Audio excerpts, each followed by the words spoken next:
أعوذ بالله من الشيطان الرجيم. بسم الله الرحمن الرحيم. وقال موسى يا قوم إن كنتم آمنتم بالله فعليه توكلوا إن كنتم مسلمين.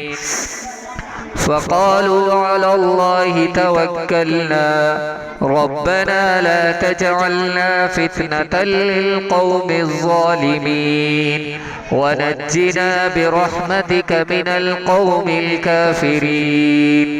وأوحينا إلى موسى وأخيه أن تبوأ لقومكما بمصر بيوتا وجعلوا بيوتكم قبلة وأقيموا الصلاة وبشر المؤمنين. صدق الله العظيم. والسلام عليكم ورحمة الله وبركاته.